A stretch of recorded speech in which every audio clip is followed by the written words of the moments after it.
We have Instinctive Hero event in Pokemon Go, so I'm going to help you guys with the top tips to make sure you max out on this event, because this event is going to start on Tuesday, May 2nd at 10 a.m. and it's going to go all the way until Monday, May 8th. So we have a decent amount of time and a lot of things going on during this event that's going to be a lot of fun. So welcome to the Trader Club. Here we go.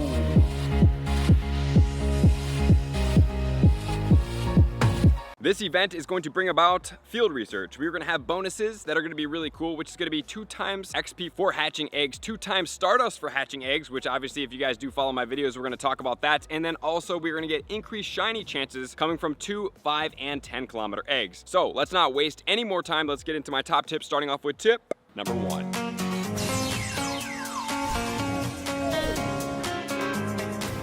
Tip number 1 is going to be all about the bonuses. So we have 2 times Hatch XP and 2 times Hatch Stardust. What I highly suggest you guys do is multi-purpose some of these eggs here. So as we will talk about in tip number 2, we do have 7 kilometer eggs that are going to have some rare things. However, you only get a certain amount of 7 kilometer eggs per day. So what I would suggest you guys do is start off with 7 kilometer eggs if you're really going to grind this event out. And then I would suggest changing over into 12 kilometer eggs each and every day and just starting to pile some of those up, because the 12 kilometer eggs are really going to give you the most Stardust. So typically speaking, you get around 85 to 90,000 Stardust on a star piece with 12 kilometer eggs. However, if you take it to the next level and you double that, you're looking at 160 to 180,000 Stardust for every batch of 12 kilometer eggs on a star piece, which is insane. So guys, I highly suggest that you guys focus on that. Not only that, you're going to get a decent amount of XP coming from this eggs as well. I would probably not suggest lucky egging it unless you're going to lucky egg, hit some best friend bonuses, and then also what you could do is hit a couple raid battles locally. That I think would be the best case scenario for you guys, because if you are going to hit those best friends, ultra friends, or even great friends on a lucky egg and it's raid hour, you might as well hatch those 12 kilometer eggs and get that extra XP. So get out there, focus on the 12 kilometer eggs. Even if you only get a couple and you're able to hatch some 7 kilometer eggs right around the same time on star pieces, it's definitely going to help you guys out. That's what I would suggest doing, and that's going to lead us to tip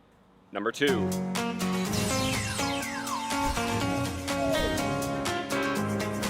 Tip number 2 is going to be about the 7 kilometer eggs going on during this event, which are very exciting because we have a lot of shinies in here, but we also have a regional shiny going down in here, which is going to be Shiny Mime JR. And the Mime JR usually is exclusive to 5 kilometer eggs in the European region. However, now it's going to be in 7 kilometer eggs and accessible to all. However, the only thing I'm going to point out here is that these 7 kilometer eggs do not have a shiny boost like the 2, 5, and 10 kilometer eggs, but we'll talk about that at a different tip here in tip number 3. So these eggs are going to be the Mime JR, 100% IV is going to be 626. Happiny will be there at 212. Mantyke, which is the brand new shiny introduced during this event, which is going to be, I think, the only baby shiny that I do need, will be out there in the 7 kilometer eggs. 713 will be the 100%. And then we're going to have Timber. Timber is 751 for the 100% IV, and I do anticipate that at some point or another, we will have a Timber Calm Day. I mean, it has to happen, right? It's a 3-tier evolution. It's a powerful Pokemon. Conkeldurr is dope. I think it's going to happen. We've already had a Machamp, and also I think Makuhita Calm Day could happen as well. And then we have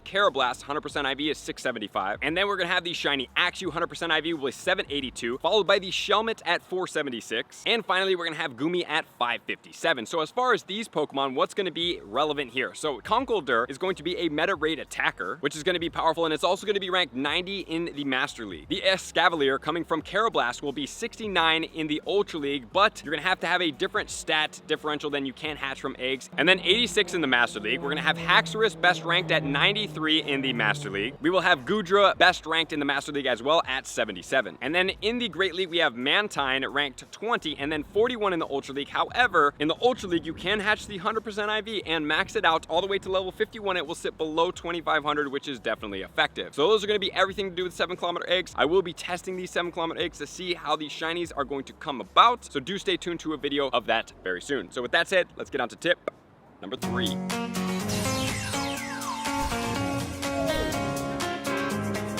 Tip number 3 is going to be all about Larvesta going into Volcarona in Pokemon Go. So Larvesta is going to hatch from 2, 5, and 10 kilometer eggs. 100% IV will be 855, and obviously it's going to be in egg pools with other things. I'm not sure what the prevalence of this Pokemon will be in these eggs. We'll obviously see that as well, but at the same time, you got to really think about like what is going to be worth your time, energy, and resources. For me personally, obviously you get increased shiny chances in 2, 5, and 10, which is a plus, but you have really cool and rare Pokemon in 7 kilometer eggs, and then the 12 kilometer eggs eggs are going to give you Stardust. So what would I do as far as this goes? I would do the 12-kilometer eggs as much as possible if you're into the Stardust. Then I would go and clear out my 7-kilometer eggs, and then after I cleared out the 7-kilometer eggs, I would switch into regular eggs. I know that's a lot to happen and manage throughout the day, but if you can manage that, that would be the best case scenario for increasing Stardust. Then rare shinies, and then we have Larvesta, and you can also get increased shiny odds while you are hatching Larvesta. This is the first time they've ever done this in eggs with increased shiny chances, so I'm excited to see how it does work. And then let's check out Volcarona in GBL. So it's 823 in the Great League. In the Ultra League, it's 565, and then in the Master League, it's ranked 182. So if you guys do want to check out how it does stack up in the regular meta attacker standpoint, you can check it out up here. But as far as PvP, it is not that great. So with that said, now let's get into tip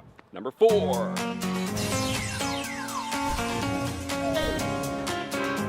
Tip number 4 is going to be the field research, so let's check that out right now. And for the field research, we have Hatch and Egg, which is going to be Electabuzz, Magmar, or Mantyke. All of them do have shinies, 1000, 1026, or 903 for the 100% IVs there. Then we have Hatch 2 Eggs, which is going to be a Chansey at 537, and a Chimecho. Both have shinies. And just remember, 1,000 Stardust per catch. So this one is Give It a Berry, which is a red raspberry or a golden raspberry to help it be easier to catch. And then you're going to run away from that task. And if you want to see how to stack tasks, check out here in the top corner of the screen, because this is going to be amazing for Fennekin Calm Day because of the 3x catch Stardust as the bonus reward. So huge here. And then Hatch 3 Eggs for Magneton or a Snorlax, 1065 or 1382. And the Magneton is a second tier evolution Pokemon, so that will also be good to Give It a Berry and run away from for the Calm Day. Then we have the Instinctive Hero Research. Make 10 nice throws for 5 raspberries, catch 20 Pokemon for 5 Pokeballs, and spin 10 Pokestops or Gyms for an Execute. You're going to get an Incubator in the quantity of 1 and 1500 XP. In stage number 2, you have Hatch and Egg for 1 instance. Use 15 raspberries to help catch Pokemon, which is 5 Great Balls, and then spin 20 Pokestops or Gym for a Pharaoh Seed encounter, and then you're going to get 20 Chansey Candy and 2000 XP. In stage number 3, you're going to have catch 30 Pokemon for 10 Great Balls, earn 5 candies exploring with your buddy for 5 Pineapple Berries, and just remember, if you want to earn those 5 candies fastest, use a Magikarp. It will go a whole lot faster. You can use the other Pokemon that are 1km, but that's the easiest one to remember. It could also be a Gyarados. Hatch 3 Eggs, which is going to be a Chansey encounter. Remember, 537 is the 100% IV, and then we have the rewards, which is going to be the Spark Accessory Elekid and 2500 XP, and the Spark Accessory Elekid will be 100% IV at 517. And then in stage number 4, we have claim rewards for 10 Pineapple Berries. We get 10 Great Balls and 10 Ultra Balls. Those are great to save for Calm Day. And then we have 2500 Stardust and 2500 XP. Alrighty guys, that's going to do it, which is then going to lead us into tip number 5.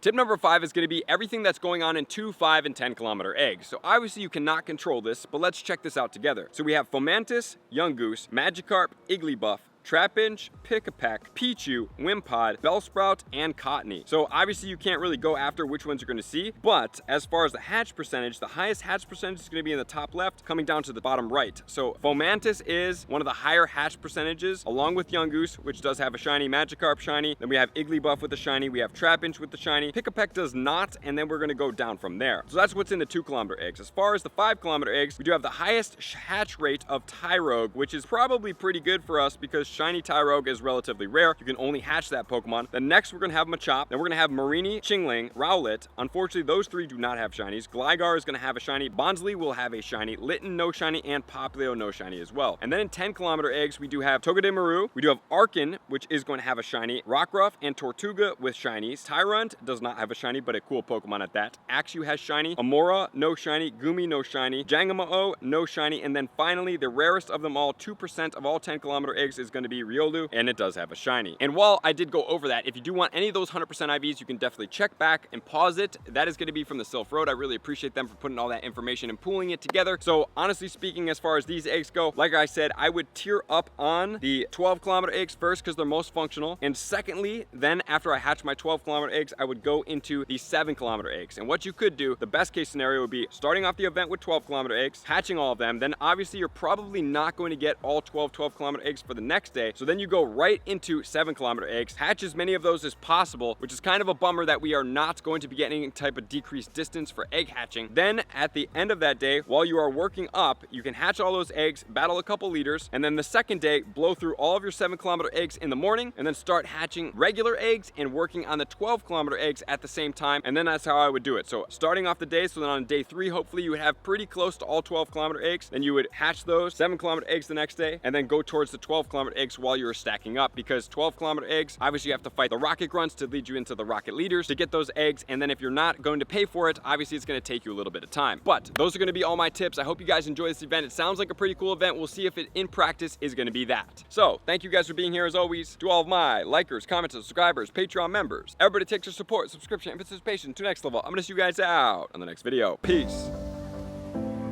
I want to take this time to thank everybody who supports me in every facet. It means the world to me, and an extra special thank you to all my Patreons. I greatly appreciate the extra support to continue to allow me to pursue Pokemon Go full time, allowing me to create my daily video uploads in the most timely fashion for everyone's benefit.